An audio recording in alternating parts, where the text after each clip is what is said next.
Hello everyone, Oliver G here. This is the final episode sponsored by Cookin' with Class. I'm really happy to hear that a bunch of you guys have been checking them out and doing their cooking classes.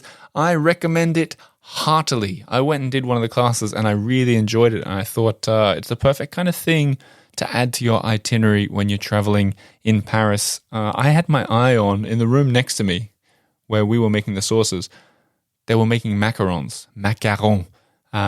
The day that I was there, it was a mother and her daughter and a private chef. They had the room to themselves, and the daughter very proudly came over. She was about 10 years old and served us up some of the macarons that she'd made, and they were delicious. And I just thought, what a lovely idea of a way to spend some quality time with someone you love in Paris, learning how to cook something or how to bake something. It really is something I recommend. Cooking with Class, use the link in the show notes below, or at least mention that you heard them on the Earful Tower. That's how this sponsorship will work. Thanks to them for sponsoring for the month, and let's get into the episode. Here we go.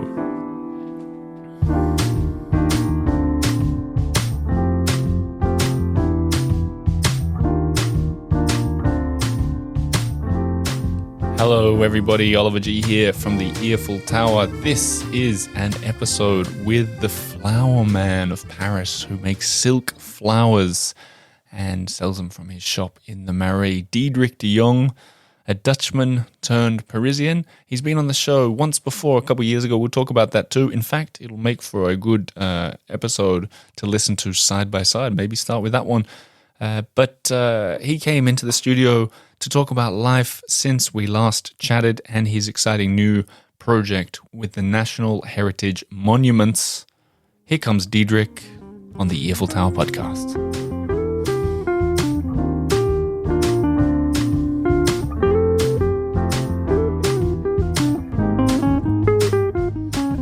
Okay, Diederick, welcome to the studio. How you doing? Very well, Oliver. Thank you. Thank you Inviting me. I've got to say the energy since I saw you when we met on the street now has been high energy. Diederick, what's going on?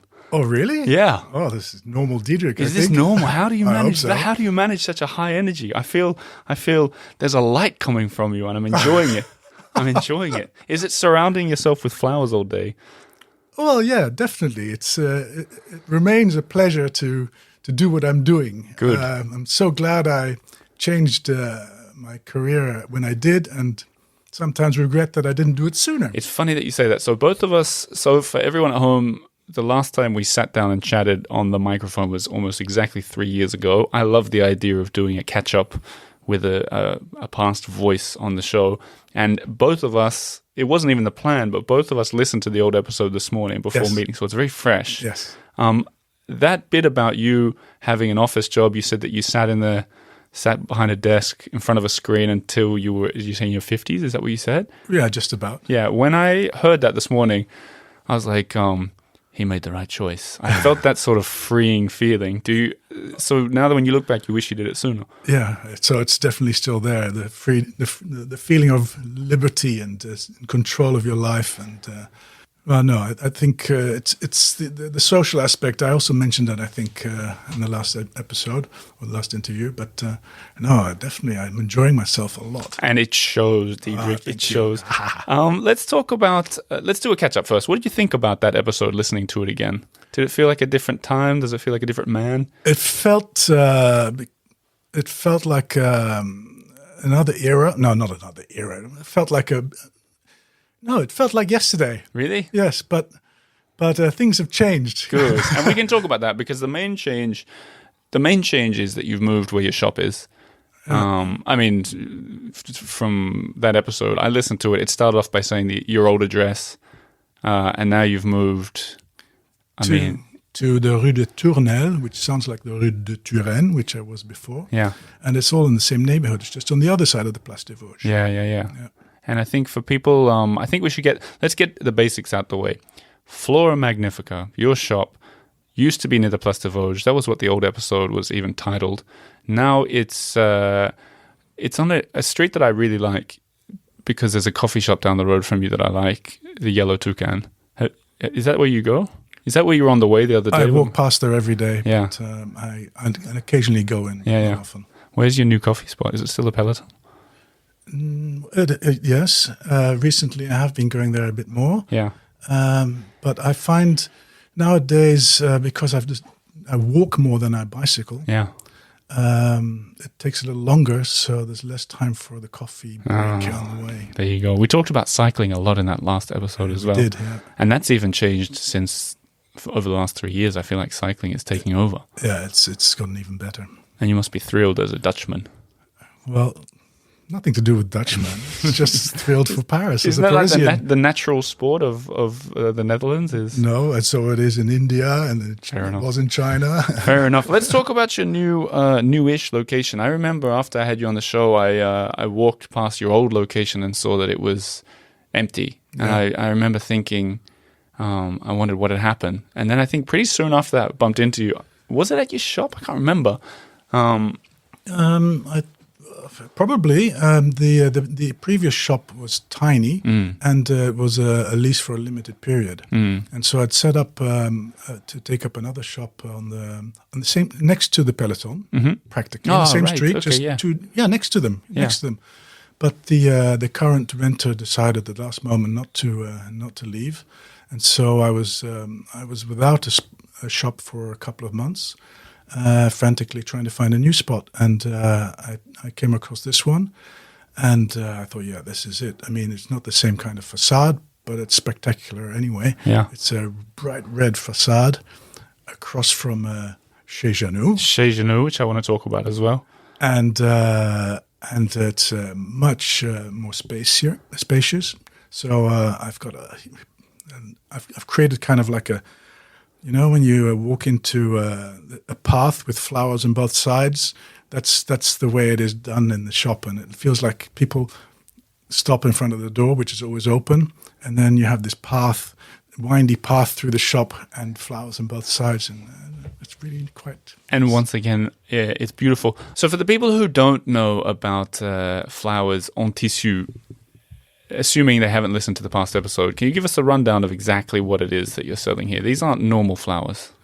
These are flowers made of synthetic silk, and they're made to look absolutely natural with their little defaults in it, like natural flowers would. So designed, 2 collections a year designed, and limited editions.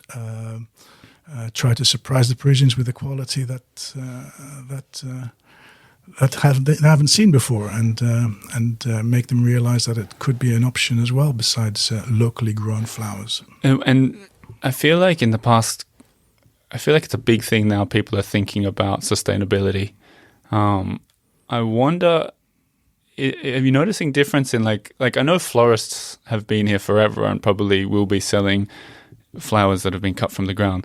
Do you think people are leaning into what you sell as a way of, consciously being more sustainable, or are people thinking like that? Or oh yes, definitely. There's many things to say about this, but I get young people, especially now, into the shop saying, "I don't want to kill real flowers anymore." Really? Yeah. That's very surprising, but it seems to be quite generalized because a lot of people are saying that. And then the older generations are becoming more conscious about the carbon imprint of flowers that come from too far, or flowers in general. And so I always say, listen, the best thing is to grow your own flowers, or to buy locally grown flowers. Yeah, yeah. And then besides the flowers, the 80% of the flowers that come from further away at the florists, that are available at the florists, you might want to consider a collection of really beautiful silk flowers. Yeah. More durable, not a one-use item, and economically very interesting, because if you imagine you want a bouquet of flowers in your interior for every week, that's a minimum 30 euros per bouquet. Yeah. And that times 50 weeks, imagine how much money you're spending, 1,500 euros a year. Yeah, true. But a lot of flowers. That's But so what you do is you arrange them into bouquets. We talked about this. Yeah, the people that just go gaga and want to see a flower they love, and they just buy this per stem, and they do it themselves. Yeah. Once again, in the vein of establishing a collection that's ever growing, so that they can put things aside and reorganize, rearrange, and so the vase feels alive. The bouquet feels alive and changes.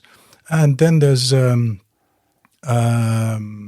people who are not so sure about how to make a bouquet. It can be complicated and so there we start composing together, which is great. It's a shared experience that is fun, and I see their interiors. Often they show me on their mobile a little photo of the interior and the vase that they want to put in, or they even come in with the vase, and we do it on the spot, and that's great. I mean, that I love. And we mentioned this a little bit last time, that you'd been in some fancy apartments. It was funny to listen to myself talking to you this morning, because I had the same questions. Did you feel that as well when you listened to yourself, that you were thinking of how you were going to answer? Do you know what I mean? Like, I wanted to cut you off at one point with some comment in my head when I was listening this morning, and then I did it in the show. And I did it when we talked about how I wanted to get into the nice apartments with you. When you said that you'd been to those nice places on the Place des Vosges, there's something inside me was like, I want to be in there as well. And funnily enough, I don't know how much you can talk about it, but you're working to get into some pretty big places now, or is that happening? Where are we at? What can you talk about? Okay, so because I work alone, I found that in the end it's quite limited my possibility of going to other people's homes. So if people are in Paris, they tend to come to the shop, or I invite them to come to the shop. Sometimes I do go to people's places on a Monday when I'm usually closed, but I try to keep Mondays free. And I still occasionally see amazing interiors, private interiors in Paris. But now, yes, I was just thinking exactly the same as what you're just saying, wanting to come along to see fantastic interiors. And a short while ago, a lady walked in, and she works with the Centre des Monuments Nationaux. Yes. And that is a part of the culture ministry, right, that owns, I believe, and oversees, manages the nation's monuments, national monuments, buildings, and this ranges from monolithic areas in Bretagne to chateaux all over the place, of all styles, up to 1920s villas. And they, she and her assistant, they explained that until so far, they never had a floral decoration in these spaces because of water, insects, precious art around it. Until they came across this quality of flowers, silk flowers, and they decided to go ahead with it. So I've become an official supplier for them. And the idea is that one by one, all of these national historic sites will be flowered, and I get to play a part in that. And then I thought of you. Yes, right. That's right. As chief assistant flower holder. I should get you invited as the podcaster who comes along and assists. So it's in an official. And that way you get to see the really amazing spots. I mean, you look up on Wikipedia or on their website the monuments. It's sensational. It's really unbelievable. So have you done any yet? Or? No. Well, we flowered too, but I didn't actually go myself because. I had other things, but I am going in, I think it's next week or the week after, I can't remember, to one which is not too far out of Paris. Like a chateau. Yeah. Proper chateau, Champs-sur-Marne, right. And you're invited. I will come along. I plan to. Okay. So that's really cool. So when they came into your shop, do you think they knew who you were? They just had a chance walk in and then they figured it would work out? Where I'm located, I think it's just people walking past on their way to work or home. I think that's where their headquarters are in that Hôtel de Sully, right? Exactly, in the corner of the Place des Vosges. I want to get inside there. Have you been into their offices? No, I haven't. Because that's a curious one. Because for people at home who don't know, the Hôtel de Sully is just off. It's in the middle of the Marais. It's that beautiful big old Hôtel Particulier. And the courtyard, the inner courtyard and the garden are just unbelievable. But I've always been curious about the inside. You can see through the windows and see they've got those exposed wooden beams on the ceilings and some. But you should ask them to do your next meeting in there. All right. Well, and then when you go and say, not this room. Yeah, whatever.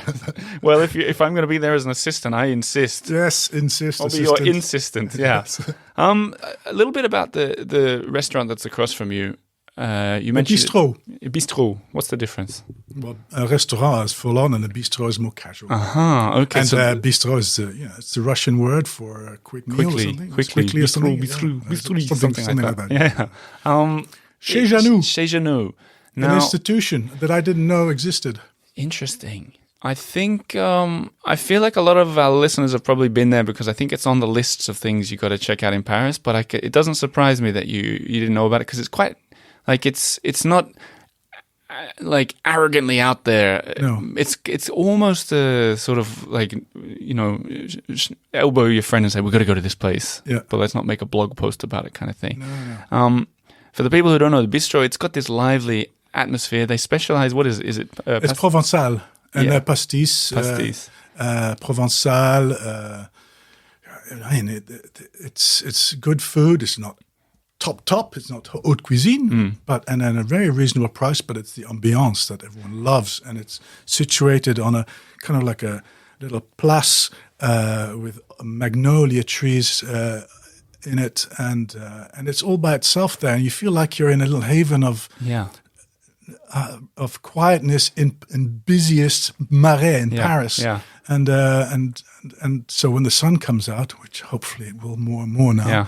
Oh, it's the best place to be. I mean, I think what they do really well is they get that because a lot of tourists are there, and it feels to me it's a mix of tourists and Parisians, but they get the vibe right. I was there, and I had it reminded me of being on holiday in a good way, as in, like, it's not a touristy trap or anything. Exactly. Yeah, and I remember I had maybe some Americans on one side and some Germans on the other side, and which is pretty rare for me in Paris. Everyone started talking amongst each other, and there was the waiters were sort of putting on a show, and that whole menu. Sammy? Yep. Hello, Sammy. Is that the head waiter or something? He's one of them. Funnier ones. There's and they have to give you this menu with 7,000 different pastis drinks on it, and you're meant to choose from one. It's a fun show. And the chocolate mousse. That's the other thing. The famous. What's the story again? They bring it out a huge bowl, and big bowl, and you ask for the chocolate mousse, and it's à volonté, so as much as you want, I think. Yeah. And a big spoon, very theatrically, goes into the bowl that they're carrying, full of mousse, and then flash. Yeah. They splash it on your plate, and ha, and everyone is filming this on their camera. Yeah.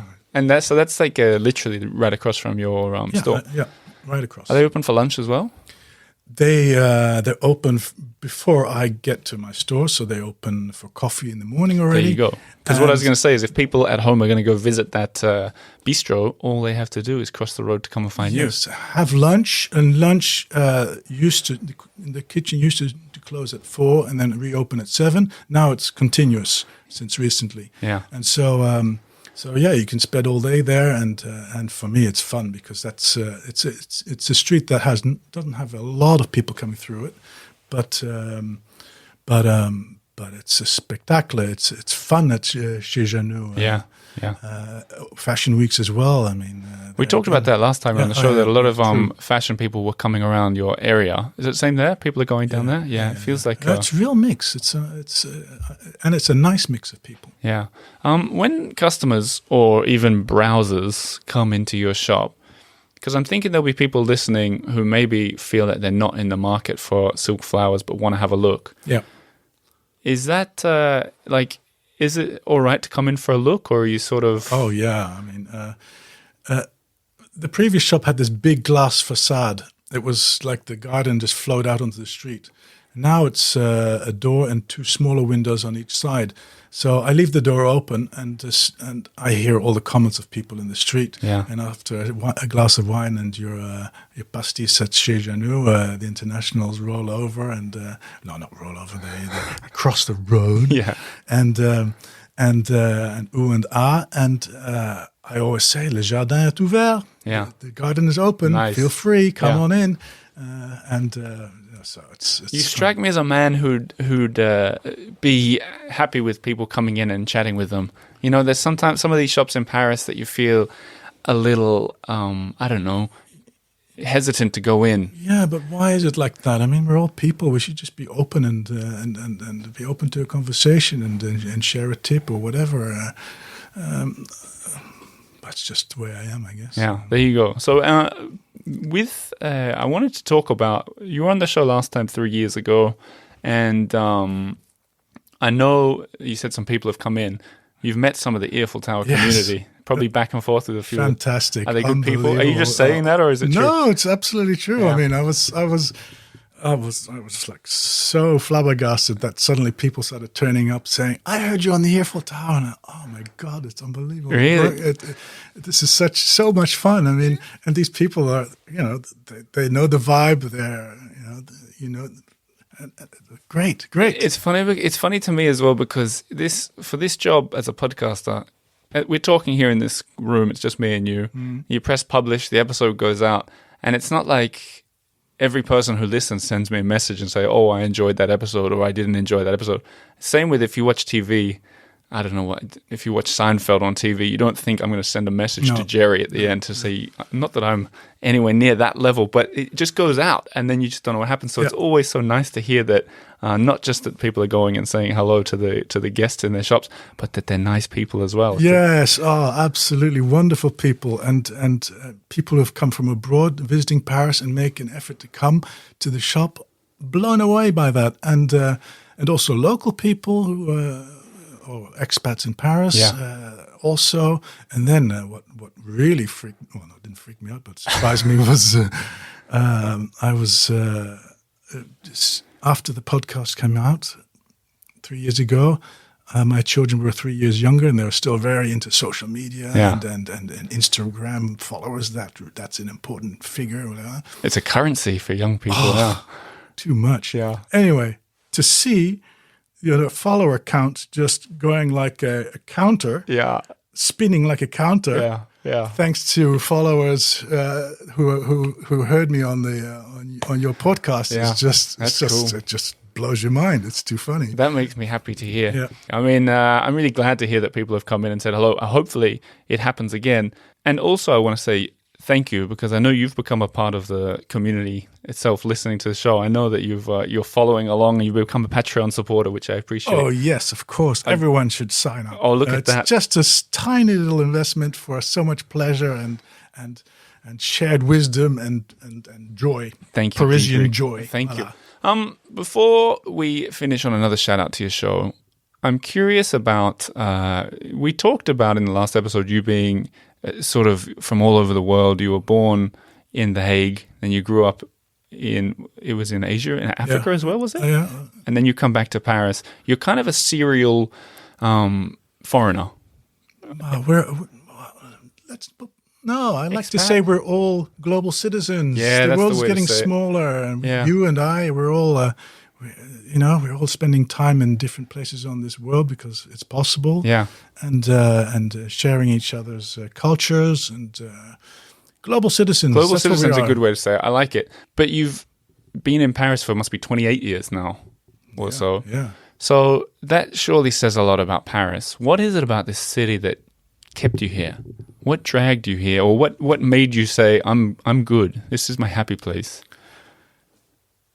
You've had your first child. Yeah. You're expecting your second. That's right, yeah. It's going to keep you here for a while. You think? Yes, because once they go into school, you don't want to Shake it move up. around all the time. And Paris, I mean, it is still that capital of the world, and it's still that humane scale that it has. It's lovely, and the longer you live here, the more of a community you have around you. Support. We have my mother-in-law's came to live in Paris as well. It's we feel home after 25, 26, 27 years. I don't know how many years it is anymore. I just think you just feel at home here now, and I've got my business here now as well. So, it's it all keeps you here, and you just get to know the place culturally and geographically as well. You keep discovering new places, but you know it's so much better, deeper understanding of things. Yes, and your heart and your shop is in the heart of the Marais. Yes. Let's finish on people who are going to come and visit you. Firstly, I know that you can ship. You still ship flowers anywhere in the world? Yes, more and more.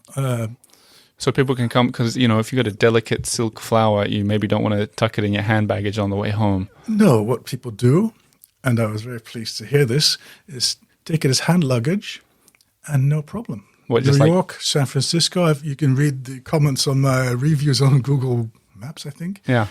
Thank you, the flowers arrived beautifully, here's the photo. Perfect. So that, or you make a bouquet in the shop and I ship it to you for you. Cool. So that avoids you to carrying that back on. And otherwise people go to my e-shop and order from there, or just directly contact me and with a photo of the vase and the interior, and we work together until we have something beautiful. Perfect. All the details, emails, and website and address will be in the show notes below. But it sounds to me like people at home, go in and just say hello. Get this relationship started. Diederick is a nice guy. And the flowers are beautiful. So we're going to take some pictures of them, put them on the website.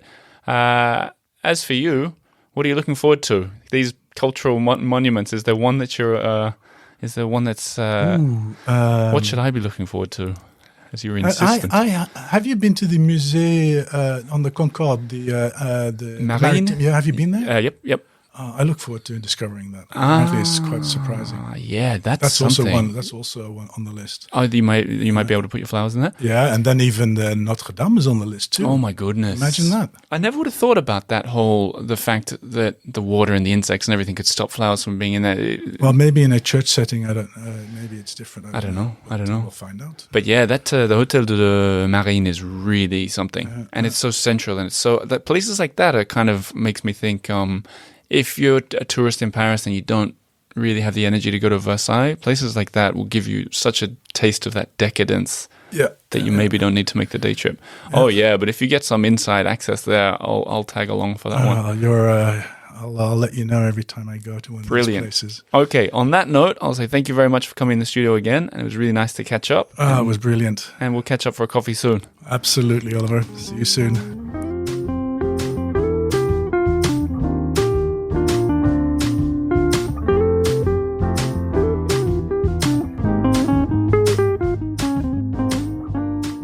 There you have it, Diederick de Jongh from Flora Magnifica. His address and website are in the show notes below.